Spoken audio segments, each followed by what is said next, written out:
Vídeo de hoje do canal do Nicola para contar as últimas sobre o São Paulo com novidades importantes envolvendo Caleri e Gabriel Neves. E o Corinthians que vai fechar com o William, resta apenas a assinatura do contrato, daqui a pouco todos os detalhes. Davi Luiz também ficou mais perto do Flamengo, domingo de ótimas notícias para os clubes brasileiros. Para fechar, falo sobre a vitória do Palmeiras contra o Atlético Paranaense no Allianz Parque e sobre a classificação da Lusa na Série D do Campeonato Brasileiro, além da situação de Fernando Diniz depois de um 4-0 vexatório para o Flamengo em plena Vila Belmiro. Antes, só me apresentar, sou o Jorge Nicola e criei esse canal para deixar você super bem informado sobre as coisas do futebol. Se você ainda não é inscrito no canal do Nicola, aperta esse botãozinho vermelho de inscreva-se. Aproveita também dar um like para curtir o nosso vídeo. Tem live nesse domingo no programa do Nicola, não, do programa, na live. A gente costuma fazer umas lives aos domingos. Deixa eu só dar uma olhada que horas que nós vamos fazer essa live.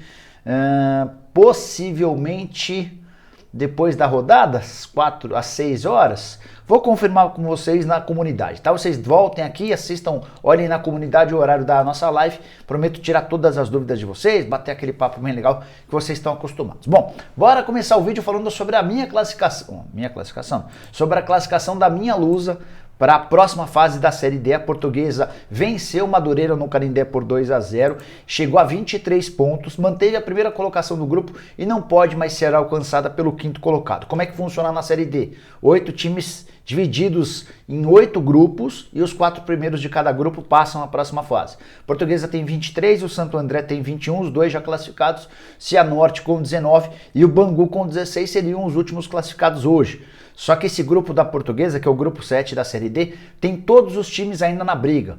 A Inter de Limeira tem os mesmos 16 pontos do Bangu, o Boa Vista tem 15, o São Bento 14 e o Madureira 14, competição extremamente equilibrada, mas só queria registrar que a Portuguesa, com essa vitória, já garantiu passagem à próxima fase. Na última rodada da fase de grupos, ela enfrenta o Cianorte, que é o terceiro colocado no estado do Paraná.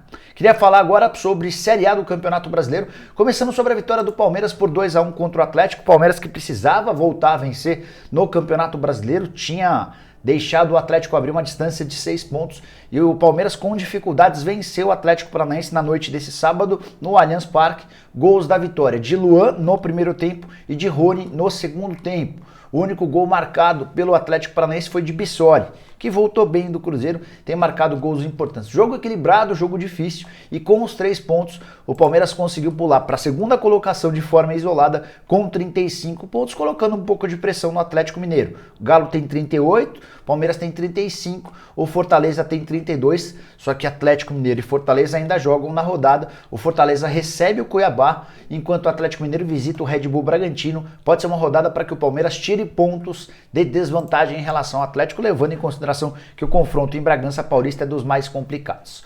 Bora mudar para outro jogo do sábado, vitória do Flamengo por 4-0 contra o Santos na Vila Belmiro. Isso mesmo, o Flamengo fez 4-0 no Santos na Vila Belmiro, o Gabigol marcou 3 gols, o último gol foi marcado pelo Andréas Pereira. A curiosidade é que os gols foram marcados por jogadores com fortes ligações com o Santos. O Gabigol nunca escondeu que é santista e o Andréas Pereira vivia dizendo que é santista a ponto de um dia jogar de graça pelo clube.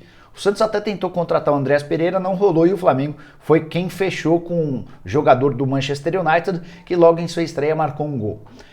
Como é que fica a partir de agora com essa vitória? O Flamengo pula para a 4ª colocação, ele ultrapassa o Red Bull Bragantino, 31 pontos, os dois têm o mesmo número de pontos, mas o Flamengo leva vantagem no número de vitórias, 10 contra 8.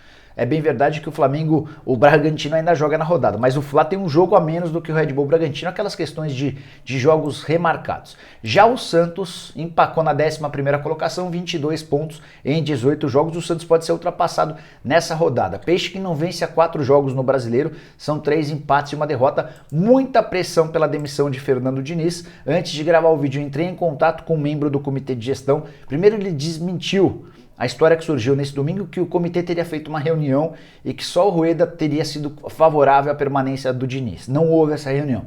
A reunião vai acontecer como de praxe às segundas-feiras. E nesse momento não há movimento pela demissão do técnico.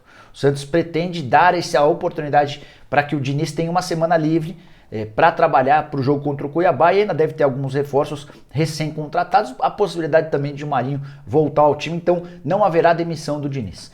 Uma coisa que me chamou a atenção na entrevista pós-jogo do Santos é que o Fernando Diniz deixou bem claro que os salários têm sido pagos com a ajuda do presidente Andrés Rueda.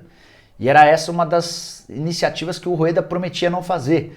Ele iria tentar a todo custo não ter de recorrer ao próprio dinheiro para pagar, para ajudar o Santos, mas o Santos, com enormes dificuldades, tem precisado do socorro do presidente. Bora falar sobre o Flamengo? Já falei sobre os 3 gols, sobre a classificação. Queria contar um pouquinho sobre Davi Luiz, que está muito perto do Flamengo. Embora os dirigentes rubro-negros evitem falar, o fato de o Benfica não ter feito uma proposta como se imaginava para o Davi Luiz acabou aproximando o Davi do Flamengo. A relação entre os dirigentes do Flamengo, o Juliano Bertolucci e o Júlio Taran, que são os representantes do Davi Luiz, a relação é muito boa. O Davi se animou em jogar no Flamengo, especialmente depois de toda a mobilização feita por torcedores rubro-negros pedindo sua contratação. E é possível que entre hoje e amanhã, domingo e segunda-feira, esse martelo seja batido. Há uma boa expectativa, uma boa esperança. Hoje a expectativa é bem maior do que, por exemplo, de alguns dias atrás, até por conta desse não acordo, pelo menos até esse momento, com o Benfica. Há muito ânimo de que o Davi Luiz possa ser contratado, e aí a curiosidade seria levantar ou ressaltar que o Flamengo conseguiria 3 reforços para essa janela, todos vindos da Premier League, o que não é frequente e o que mostra a força e o poder do rubro-negro. O Manchester United tinha o Andreas Pereira, contratado pelo Flamengo, estreia com gol. O Chelsea tinha o Kennedy, também contratado pelo Flamengo, ainda não estreou. E o Arsenal tinha o Davi Luiz, que pode chegar a qualquer momento. Ele está livre do mercado, seu contrato com o Arsenal terminou no mês de junho. Bora mudar de assunto e falar sobre o William, outro jogador que pertence à Premier League, outro que está voltando ao futebol brasileiro. Nesse domingo deve sair a confirmação da rescisão do contrato entre o William e o Arsenal. Ele tinha mais 2 anos de contrato, 72 milhões de reais a receber de salário durante esses 2 anos de contrato.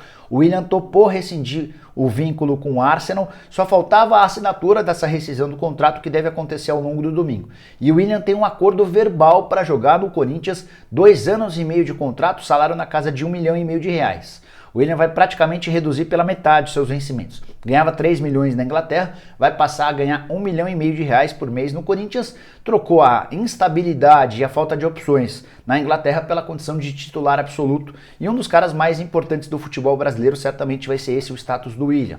O Corinthians está super animado, super confiante, e repito, resta apenas a oficialização da rescisão do contrato lá e a realização de exames médicos e a assinatura do contrato. Entre Corinthians e William está tudo absolutamente certo. Salário, tempo de contrato, luvas, condições do negócio, não tem mais nada a ser feito, a não ser a realização dos exames médicos e a assinatura do contrato. Isso deve acontecer a partir de segunda-feira. A ideia do Corinthians era anunciar o William no dia 1º de setembro, que é a data do aniversário do clube, até para dar uma bombada. O Corinthians gosta de preparar ou deixar anúncios importantes para o dia do seu aniversário, 111 anos de existência. Ah, Nicola, mas e se ele não for anunciado só na quarta-feira, como é que fica a questão da janela? A janela se encerra para atletas que vêm do exterior nessa segunda-feira. Só que o William, se ele rescindir o seu contrato entre hoje e amanhã, ele pode assinar a qualquer momento com o Corinthians, porque ele estaria, antes do fim da janela, livre no mercado de transferências, o que não o impediria de fechar com o Timão. Isso é legal esclarecer. Só para completar, o Corinthians também jogou nesse sábado, venceu o Grêmio por 1-0 no Rio Grande do Sul, gol marcado pelo jogo. Gostei da atuação do jogo, fez bom jogo. O Corinthians sofreu pouco atrás, nem criou muito, mas quando criou apareceu com perigo. Terceira vitória consecutiva do Timão, que chega a 27 pontos. Ele se manteve no 6º lugar, mas se aproximou dos times na parte de cima da tabela. E também abriu distância para o Atlético Goianiense, para o Ceará e para o Atlético Paranaense, que eram os clubes mais próximos. Boa campanha de recuperação do Corinthians, que ainda tem o Roger Guedes e o William para estrear. Certamente vai brigar por vaga entre os 4 primeiros do Campeonato Brasileiro. Bom, bora fechar o vídeo falando sobre o São Paulo com notícias importantes envolvendo Caleri e Gabriel Neves. Ambos estão próximos de virarem reforços do São Paulo. Aí você pode estar se perguntando o que aconteceu. Tenho contado para vocês sobre o Caleri, que se ele não fechasse com ninguém na Europa, certamente ele seria opção no São Paulo. E isso de fato rolou. O pai do Caleri procurou os dirigentes do São Paulo na quarta-feira e a partir daí as negociações foram retomadas. As conversas entre Caleri e Valência não avançaram, não há nenhum acordo ou proposta de times de fora. Diante disso, o Deportivo Maldonado recuou e está muito propenso a aceitar um empréstimo do Caleri. No sábado, inclusive, essa informação é do André Plihal, da ESPN, o Crespo chegou a telefonar para o Caleri para que eles pudessem bater papo. A conversa foi boa e existe enorme otimismo de que o Caleri vai chegar ao São Paulo. Contrato de empréstimo possivelmente de 1 ano e meio. Isso ainda estava sendo debatido, ainda estava sendo discutido, mas é essa modalidade que está sendo trabalhada nos bastidores. Sobre o Gabriel Neves, aquele volante do Nacional que o São Paulo tentou inúmeras vezes no começo do ano. O empresário do Gabriel Neves esteve na sexta-feira no CT da Barra Funda para conversar com os dirigentes do São Paulo, deixou tudo alinhavado, salário, tempo de contrato, luvas. Também já existe um acordo entre o São Paulo e o Nacional, de novo para um período de empréstimo, de 1 ano e meio. Dessa maneira o São Paulo está bem próximo de fechar com o centroavante argentino e com o volante uruguaio. O único ponto a ser lembrado é que, por serem estrangeiros, eles vão aumentar a lista de reforços gringos do São Paulo. E o São Paulo só pode contar com 5 jogadores fora do país por partida. Outro detalhe, como eles foram contratados ou estão sendo contratados depois do fim do período de inscrições para a Copa do Brasil, só estarão aptos nessa temporada a jogar no Campeonato Brasileiro. Na Copa do Brasil não há mais período de inscrições, eles estão fora, tá? De qualquer maneira, é o São Paulo conseguindo reforços quando pouca gente já imaginava. A gente conversava com os dirigentes do São Paulo e a resposta era sempre a mesma: estamos sem dinheiro, estamos sem dinheiro, estamos sem dinheiro. As condições oferecidas para esses dois negócios são condições de pouco investimento. Diante disso, o São Paulo se entendeu com a possibilidade de fazer um esforço, e esses reforços vão ser bastante importantes para o São Paulo na briga por vaga na Libertadores da América. O Tricolor hoje é o 12º colocado, são 21 pontos ganhos em 17 rodadas. Se o São Paulo vence o Juventude, jogo marcado para as 16 desse domingo, ele pula para 24 pontos e já pode chegar, por exemplo, até a 8ª colocação, ou 7º, empatados com o Atlético Goianiense e Ceará. Vai depender muito do que vão fazer os adversários do São Paulo. Mas é o Tricolor investindo para tentar dar uma melhorada no Campeonato Brasileiro, quem sabe brigar por vaga em Libertadores da América.